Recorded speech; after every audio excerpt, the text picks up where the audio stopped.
कल्पना कीजिए कि आपके पास दुनिया की सबसे कीमती संपत्ति हो, लेकिन आप उसे हर दिन खो रहे हो। न कोई चोर उसे चुरा रहा है, न कोई दुर्घटना उसे छीन रही है, फिर भी वह लगातार कम होती जा रही है। वह संपत्ति है आपका समय। श्री कृष्ण कहते हैं, जिसने समय को समझ लिया, उसने जीवन को समझ लिया। नमस्कार।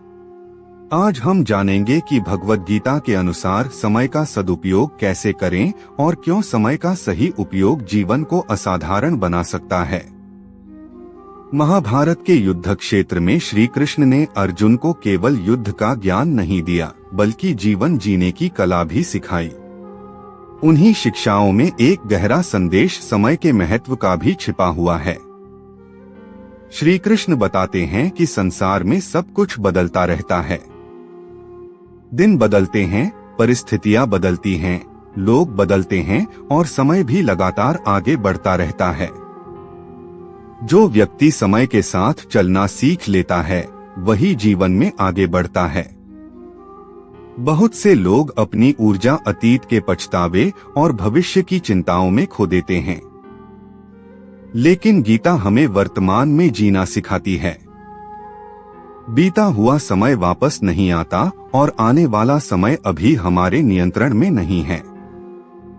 हमारे हाथ में केवल वर्तमान क्षण है। जब हम अपने वर्तमान का सदुपयोग करते हैं, तब हमारा भविष्य अपने आप बेहतर बनता है।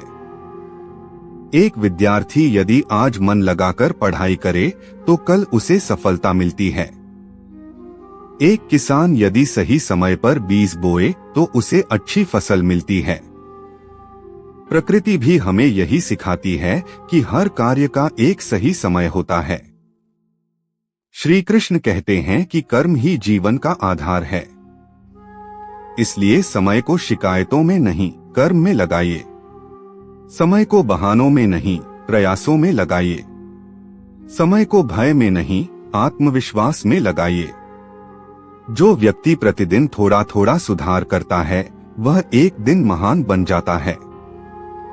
लेकिन जो व्यक्ति समय को हल्के में लेता है, वह अवसरों को अपने हाथों से निकलते हुए देखता रह जाता है।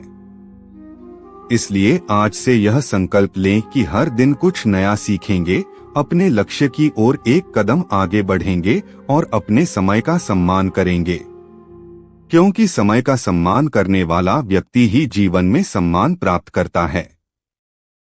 याद रखिए, घड़ी की सुइयां कभी नहीं रुकती। प्रश्न यह है कि क्या हम उनके साथ आगे बढ़ रहे हैं या केवल उन्हें गुजरते हुए देख रहे हैं।